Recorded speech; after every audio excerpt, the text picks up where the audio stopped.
Sebuah penerbangan yang menjelajahi langit di atas Samudra Hindia tiba-tiba terbanting ke segala arah tanpa suatu sebab yang jelas.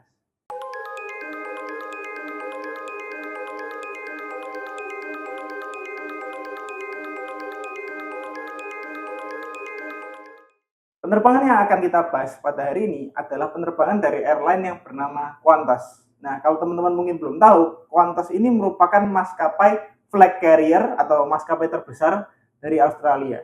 Dan Qantas ini dari sejak pendiriannya di tahun 1922 ini memiliki safety record yang sangat-sangat baik.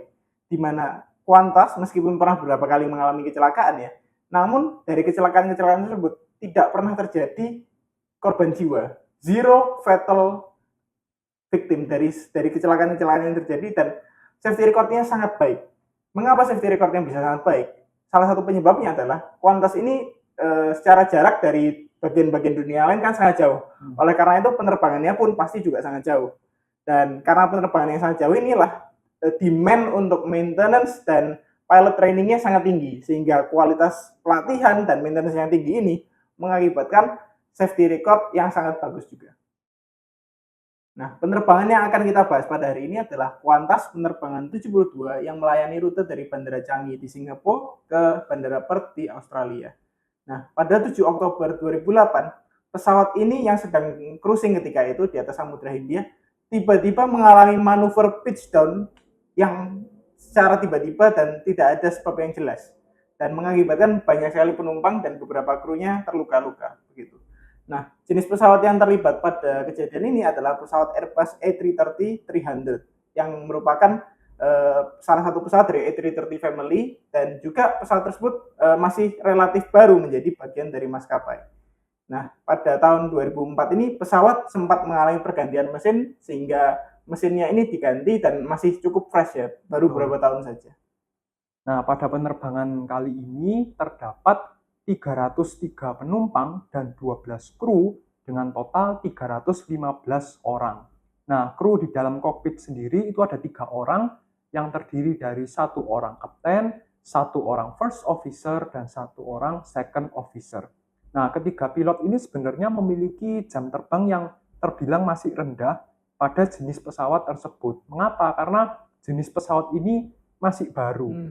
Jadi tidak semua itu sudah pernah mengoperasikan, banyak yang masih dalam pelatihan, dan ini menyebabkan pengalaman mereka masih baru. Tapi fakta menariknya di sini, kapten ini merupakan mantan Angkatan Laut Amerika Serikat yang pada waktu itu sudah tinggal di Australia dan turut serta dalam penerbangan ini. Jadi memiliki background dari sisi militer. Nah, kejadian ini bermula pada pukul 9.32 waktu setempat, di mana pesawat ini take off atau lepas landas dari Bandara Changi di Singapura, dan kemudian berlanjut untuk naik ke ketinggian jelajah yaitu 37.000 kaki dengan kecepatan jelajah 0,82 Mach atau 82% dari kecepatan suara. Kenapa kok kalau pesawat menjelajahi udara ini menggunakan kecepatannya relatif terhadap kecepatan suara? Karena kecepatan suara ini berbeda di tiap daerah ya, tergantung tekanan udara dan kecepatan udara pada daerah tersebut. Sehingga untuk mendapatkan kecepatan yang relatif lebih akurat, digunakanlah persentase terhadap kecepatan suara. Dalam hal ini 0,82 Mach. Dan pada pukul 12.40 ketika sedang di atas Samudra Hindia ya, pesawat ini mengalami yang namanya malfungsi, di mana malfungsi tersebut tercatat di ICAM yang ada di pesawat atau Electronic Centralized Aircraft Monitor, di mana ini merupakan fitur canggih ya dari Airbus yang ada untuk membantu pilot untuk mendeteksi malfungsi atau terjadinya kegagalan pada komponen-komponen di pesawat.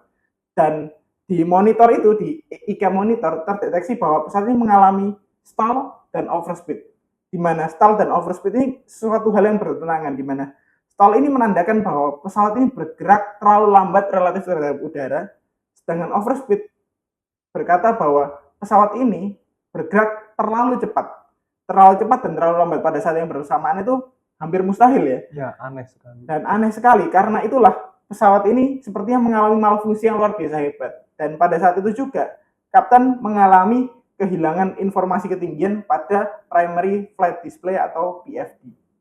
Nah, dalam kondisi yang tidak jelas seperti ini, sistem otomasi dari Airbus itu secara otomatis memerintahkan autopilot itu untuk mati. Karena kondisinya tidak jelas, tidak ada sumber data yang bisa dipercaya. Dan pada waktu itu, kapten berhasil mengembalikan pesawat ini ke ketinggian jelajah normalnya dengan bantuan autopilot. Dan pada waktu itu karena dirasa tidak aman, akhirnya kapten memutuskan kondisi ini berbahaya dan penerbangan dilanjutkan secara manual saja dan tidak bergantung pada sistem otomasi. Namun puncak kejadiannya itu terjadi pada pukul 12:42 waktu setempat, di mana pesawat yang sedang cruising secara normal itu tiba-tiba mengalami manuver pitch down ke bawah sebanyak 8,4 derajat. Drastis ya. Drastis sekali. Nah, kita bisa bayangkan ketika kita di dalam suatu pesawat ya, yang sedang mengalami turbulensi. Tentu perasaannya tidak enak, karena misalnya goyang naik turun itu perasaan perut itu seperti terkocok. Pusing Bahkan juga. makan aja seperti tidak nafsu. Nah, pada waktu itu, pesawat juga sempat kehilangan ketinggian sampai 650 kaki. Itu ke bawahnya sangat parah sekali dan juga mengalami akselerasi minus 0,8 G. Dan ini menyebabkan penumpang-penumpang itu sudah semburat semua. Penumpang, barang-barang itu posisinya sudah tidak beraturan. Terlempar semua. Betul. Dan setelah itu para pilot ternyata berhasil mengembalikan pesawat ini ke kondisi semula, melakukan recovery, menstabilkan pesawat. Tetapi 3 menit kemudian pada pukul 12.45 waktu setempat, pesawat tiba-tiba mengalami pitch down lagi. Kali ini skalanya tidak terlalu parah, jadi 3,5 derajat.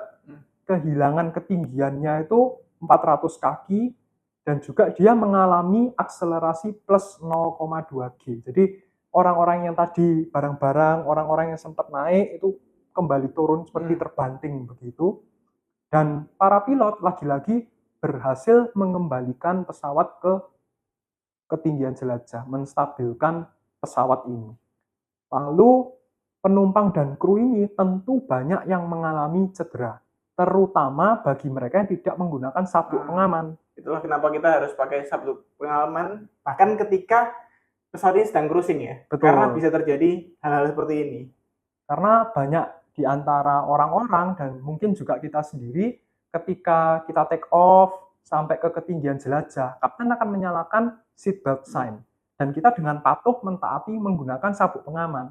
Tapi ketika cruising, ketika in-flight meal, in-flight service, kemudian kita juga ingin ke toilet, tentu kita tidak mengenakan itu. Dan bahkan ketika sedang tidur, istirahat, rasanya kan kadang agak mengganjal gitu. Jadi banyak orang yang tidak memakai. Jadi mereka-mereka ini seperti terangkat ke atas, jadi dia itu mengalami cedera akibat terlempar ke kabin. Secara tiba-tiba ya? Ya, kepalanya terkena langit-langit itu. Bahkan langit-langitnya sampai ada yang bolong ya? Betul, saking karena parahnya. saking parahnya. Nah, bagaimana dengan mereka yang mengenakan sabuk pengaman?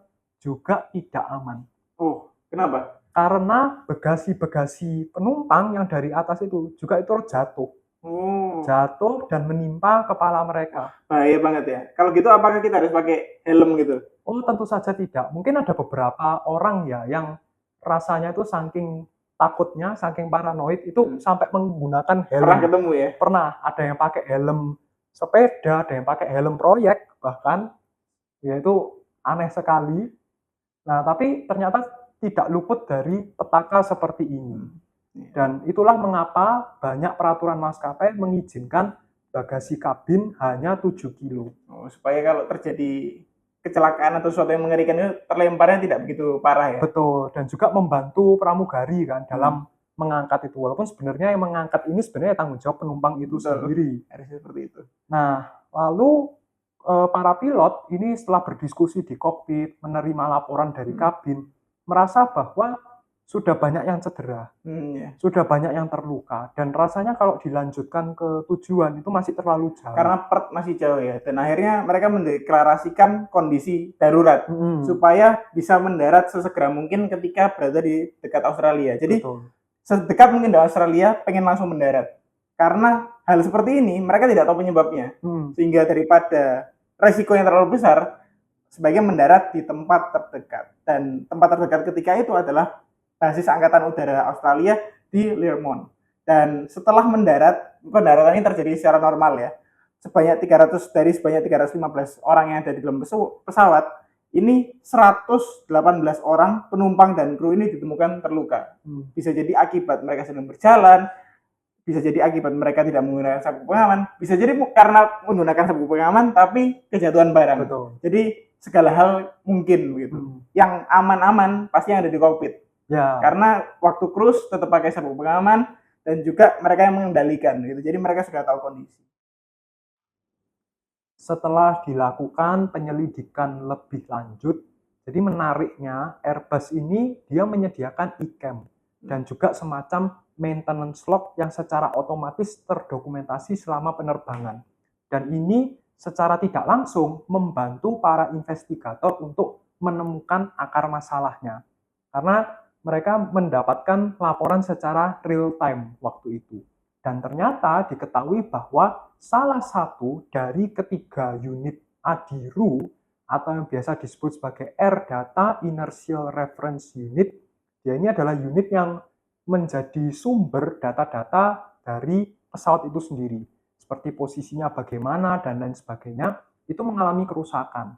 Nah, Airbus ini sebenarnya sudah menyiapkan 3 unit dengan catatan supaya ketika ada masalah, maka yang lainnya itu bisa berfungsi sebagai cadangan atau redundancy. Jadi Airbus ini kelebihannya dia sudah berpikir jauh mengenai sistem otomasi ini. Tapi ternyata salah satu ADIRU yang nomor 1 ini mengalami kerusakan dan dia mengindikasikan posisi angle of attack atau AOA yang terlalu tinggi. Jadi dia ini menunjukkan posisi pitch up pesawat ini. Dan itu menyebabkan sistem otomasi dari Airbus memerintahkan manuver pitch down secara tiba-tiba. Nah, kalau kita ingat cerita ini, tentu hampir mirip-mirip dengan kejadian Boeing 737 MAX 8. Ah iya betul. Yang Karena barusan sekarang pesawatnya ini. diperintahkan untuk pitch down secara tiba-tiba gitu. Betul. Namun bedanya yang ini lebih terdokumentasi, begitu ya. Dan juga pada waktu itu terdapat permasalahan pada CPU-nya yang mengakibatkan data ketinggian jelajah yang seharusnya 37.000 kaki itu terbaca sebagai posisi pitch up 50 derajat. Nah, ini sebenarnya adalah suatu keanehan ya, karena yang namanya data, kalau angka saja itu tidak ada artinya. Tetapi kalau ada satuannya itu dia memperjelas data ini fungsinya apa. Begitu. Nah, dugaan-dugaan penyebab dari kejadian ini ada banyak, namun kita tidak bisa menemukan secara jelas penyebabnya itu apa.